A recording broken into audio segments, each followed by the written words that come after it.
Nggak perlu antri, nggak perlu surat keterangan, nggak perlu aplikasi, nggak perlu fotokopi KTP, nggak perlu daftar. Sistemnya simple, MyCard masuk ke reader, connect ke database pemerintah, verifikasi dalam hitungan detik. Tiap warga dapat kuota 200 liter per bulan. Kalau kita lewat kuotanya, kita bayar harga biasa. Nggak ada yang bisa menyalahgunakan. Bahkan kalau ketahuan curang, kuota kalian di MyCard itu langsung diblokir. Nggak bisa ngisi BBM subsidi lagi. Buat kendaraan logistik di Malaysia, mereka punya fleet card, kuota diesel digital per perusahaan. Hasilnya pemerintah Malaysia hemat 600 juta ringgit per bulan. Penjualan diesel bersubsidi turun 30%. Penyelundupan langsung kedeteksi. Sekarang kita balik ke Indonesia. iKTP kita itu punya chip NFC, punya data biometrik. Teknologinya sama kayak MyCard di Malaysia. Tapi kita pakai buat apa? Fotokopi buat buka rekening, fotokopi buat daftar SIM, fotokopi buat daftar BPJS. Padahal chipnya bisa dipakai langsung loh itu loh.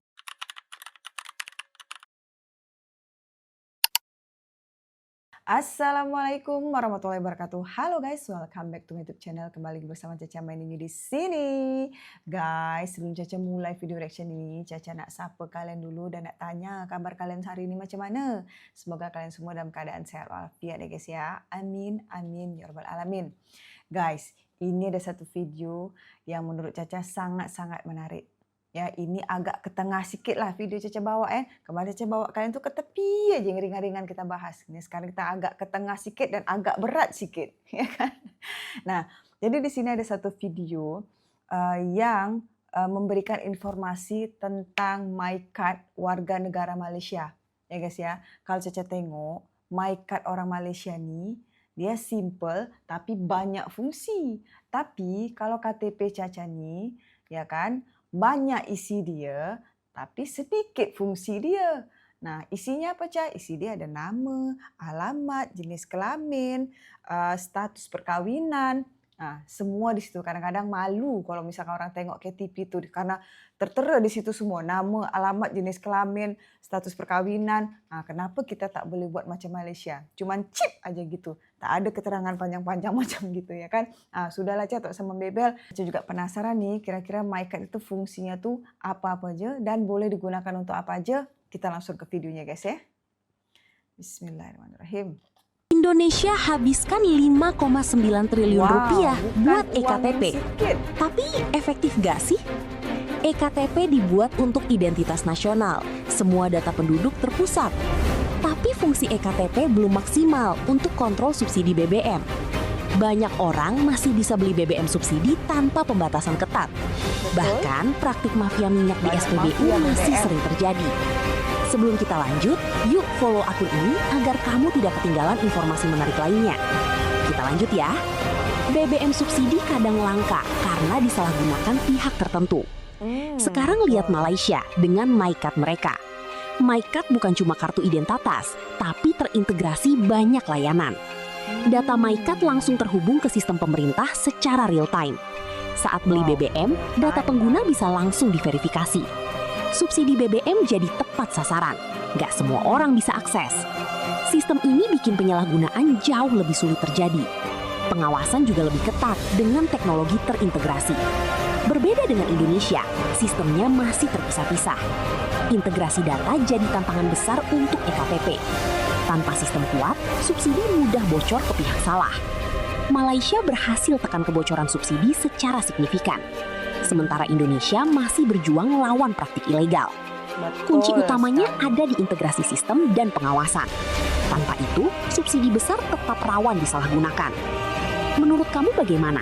Indonesia menghabiskan 5,9 triliun buat bikin EKTP. Ada chipnya, ada biometriknya. Tapi fungsinya apa sampai hari ini? Di fotokopi. Sementara Malaysia pakai kartu yang sama, namanya MyCard, tapi buat ngatur subsidi BBM. Rakyat Malaysia tinggal tap MyCard di pom bensin. Sistemnya langsung cek identitas, ngecek kuotanya, dan kasih harga subsidinya otomatis. RON 95 harganya cuma 1,99 ringgit per liter, sekitar 7.200. Nggak perlu antri, nggak perlu surat keterangan, nggak perlu aplikasi, nggak perlu fotokopi KTP, nggak perlu daftar. Sistemnya simple, MyCard masuk ke reader, connect ke database pemerintah, verifikasi dalam hitungan detik. Tiap warga dapat kuota 200 liter per bulan. Kalau kita lewat kuotanya, 200 kita bayar per harga bulan. biasa. Gak ada yang bisa menyalahgunakan. Bahkan kalau ketahuan curang, kuota kalian di MyCard itu langsung diblokir. Gak bisa ngisi BBM subsidi lagi. Buat kendaraan logistik di Malaysia, mereka punya fleet card, kuota diesel digital per perusahaan. Hasilnya pemerintah Malaysia hemat 600 juta ringgit per bulan. Penjualan diesel bersubsidi turun 30%. Penyelundupan langsung kedeteksi. Sekarang kita balik ke Indonesia. iKTP kita itu punya chip NFC, punya data biometrik. Teknologinya sama kayak MyCard di Malaysia. Tapi kita pakai buat apa? Fotokopi buat buka rekening, fotokopi buat daftar SIM, fotokopi buat daftar BPJS. Padahal chipnya bisa dipakai langsung loh itu loh. 12,4 juta rakyat Malaysia udah pakai sistem ini dalam hitungan bulan. Indonesia, kita udah punya eKTP dari 2011, 15 tahun. Dan chipnya 15 belum tahun. dipakai buat apa-apa yang meaningful. Masalahnya ini bukan teknologi. Teknologinya tuh udah ada di situ, di KTP kita semua. Masalahnya ini political will aja. Dan itu yang harus kita tuntut sebagai masyarakat. Beli bensin pakai KTP. Di Malaysia, kartu identitas mereka yang namanya MyCard lagi jadi senjata sakti buat dapetin bensin yang disubsidi Uzoners. Pemerintah negeri jiran itu emang lagi nerapin aturan ketat buat penyaluran subsidi. Di sana, mereka bisa menikmati harga bensin RON 95 cuma seharga Rp7.860 per liternya. Syaratnya simpel banget, cuma perlu nunjukin MyCard dikutip dari Detik Auto. Nah, yang perlu dicatat, RON 95 setara sama Pertamax Green 95 atau Shell V-Power di Indonesia statusnya adalah subsidi di Malaysia. Makanya, harganya bisa jauh lebih murah dibanding RON 95 non-subsidi di Indonesia yang harganya belasan ribu rupiah. Terus tujuannya apa beli bensin pakai MyCard? Ternyata, biar subsidi bensin ini benar-benar tepat sasaran cuma buat warga lokal, bukan buat turis atau warga asing. MyCard ini sebenarnya mirip sama iKTP kita di Indonesia, tapi emang lebih lengkap karena pakai teknologi high security chip yang nyimpen data biometrik kayak sidik jari dan foto pemiliknya secara digital dikutip dari website Malaysia Government. MyCard sering disebut sebagai multi-purpose smart card yang bisa jadi SIM, e-cash karena terintegrasi sama fitur Touch and Go, bisa dijadiin semacam e-money buat bayar parkir, tol, sampai naik guys. ransum kayak bus. Menyimpan informasi Banyak medis fungsi kritis dia. seperti golongan darah, alergi, sampai riwayat penyakit kronis, mendukung fitur digital signature, dan udah terhubung langsung sama basis data pemerintah buat verifikasi subsidi itu sendiri Uzoners. Intinya pemerintah Malaysia coba bikin kartu identitas mereka dengan konsep all-in-one deh. Menurut kalian, kalau di Indonesia beli bensin subsidi wajib tap iKTP di pom bensin, bakal makin efisien atau malah bikin antrean makin panjang? Komentar di bawah Uzoners. Nama Malaysia Susah sikit sekali nak lagi jawab kalau disebut itu. di dalam Parlimen Indonesia. Tapi kali ini bukan kritikan, bukan sindiran, tapi sebaliknya adalah pujian. Ketua Komisi 2 DPR Indonesia sendiri terang-terang akui yang sistem IC mereka jauh tertinggal daripada kita. Ahli Parlimen mereka kata, Malaysia ni merdeka 10 tahun lewat dari Indonesia tetapi sistem IC kita jauh ke depan. Dia pernah duduk Malaysia 2007 hingga 2009. Cukup bagi IC saja semua urusan selesai, tak payah nak bawa setimbun fotokopi macam dekat sana. Sedangkan eKTP mereka dah ada chip, dah ada biometrik tapi fungsi dia cuma untuk difotokopi. Teknologi canggih tapi guna cara zaman batu. Rasanya MyCard kita dah integrate dengan pelbagai perkara. Dah integrate dengan bank, telco, subsidi petrol, touch and go, lesen memandu, maklumat kesihatan semua dalam satu kad plastik kecil ni. Disebabkan dari tahun 2001 lagi kerajaan kita dah bangunkan sistem enkripsi serentak dengan perundangan wajibkan semua terima MyCard ni sebagai satu-satunya dokumen KYC yang sah. Malaysia sebenarnya antara negara pertama di dunia yang laksanakan kad pengenalan pintar dengan chip biometrik. Dilancarkan pada 5 September 2001. Waktu tu negara lain baru sahaja merancang nak buat kad yang canggih dan tetapi kita dah ke hadapan. Apa pendapat anda? Cuba komen dekat bawah. Bisa nggak Indonesia contoh Malaysia? Orang Malaysia bisa belanja menggunakan KTP. Dalam KTP orang Malaysia itu ada saldo. KTP mereka juga bisa terhubung ke e-wallet, Touch and Go, secanggih itu. Di Malaysia namanya MyCard atau IC. Ternyata saldo dalam KTP mereka juga dapat bantuan. Itu ditransfer langsung oleh pemerintahan mereka melalui program MyKasih. Oh, kamu sudah nikah atau belum, tetap dapat bantuan. Nah, sebenarnya uang itu sumbernya dari mana? Ternyata guys, uang yang ditransfer itu dari pajak atau cukai lalu dibagikan ke rakyat. Luar biasa. Bisa nggak negara kita melakukan hal yang sama seperti itu? Kalian tahu nggak sih kalau di Malaysia itu bisa belanja dan bayar pakai KTP atau mereka menyebutnya IC. Sedangkan di sini masih sebatas digunakan untuk fotokopi dan urusan administrasi. Kira-kira Fotokopi. kapan kita nyusul ya? Yuk kita bahas.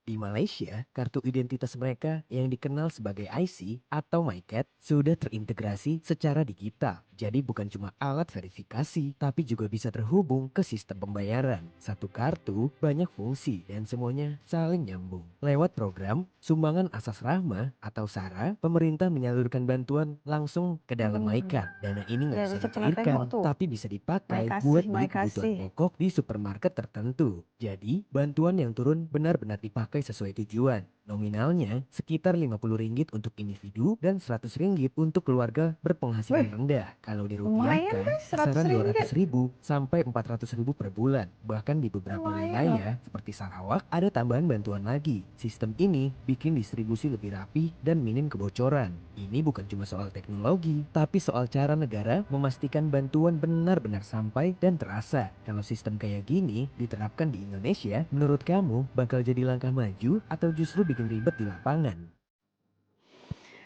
Kalau nak buat Indonesia macam gini dah terlambat guys. Tak bisa, tak boleh. Dah lambat, betul-betul dah lambat. Susah nak berubah sistem yang udah ada ni. Istilahnya kayak gitu ya kan. Okey, di sini Caca nak komen beberapa. Nah, yang pertama Caca nak komen ni masalah KTP. Memang betul guys. Setiap kali kami berurusan, ya pasti KTP itu harus difotokopi. Ya kan? Kalau percaya tak percaya, fotokopi KTP Caca tu guys, bertambun dekat lemari Caca tu. Banyak sesepah fotokopi. Caca nak ngurus ini fotokopi KTP. Caca nak ngurus gini fotokopi KTP. Caca nak ngurus ini fotokopi KTP. Semua difotokopi. Lalu apa guna chip itu? Nah, kalau seandainya dari dulu awal mula Indonesia tu menerapkan sistem macam Malaysia ini, Caca rasa tak payahlah buang-buang kertas, ya kan, untuk fotokopi. Nah, terus yang kedua, Caca nak komen, harga minyak subsidi di Tanjung Pinang itu tak tahu tuh RON berapa. Ya, tapi sekelas RON 95 di Malaysia dengan RON 95 di Tanjung Pinang, itu harga dia jauh berbeda. RON 95 di Malaysia itu subsidi, tapi RON 95 di Tanjung Pinang itu harga dia mahal nak mampus guys. Betul-betul mahal. Itu dua. Terus yang ketiga, boleh tak ya KTP kita tu kita buat macam IC simple tapi fungsi dia banyak. Tapi kalau KTP Caca ni guys, ya isi dia banyak. Seperti saya bilang di awal video, ada nama, alamat, jenis kelamin, status perkahwinan. Kalau yang janda, malulah. Ya kan? Kalau duda, malulah. Kenapa tak disimpan gitu ya kan, untuk privacy gitu. Itu privacy sebetulnya, jadi tidak salah gunakan gitu ya kan. Untuk merubah itu bukan senang guys, apalagi orang Indonesia nih, ya kan. Tapi ya sudahlah, udah terlambat, nasi dah menjadi bubur, nak macam mana lagi. Oke guys, kayaknya cukup sampai sekian video reaction Caca kali ini. Terima kasih untuk kalian semuanya sudah nonton video Caca sampai habis. Dan terima kasih juga untuk kalian sudah mendukung Caca hingga setakat ini. Jangan lupa like, comment, dan subscribe. Sampai jumpa di next video. Bye-bye.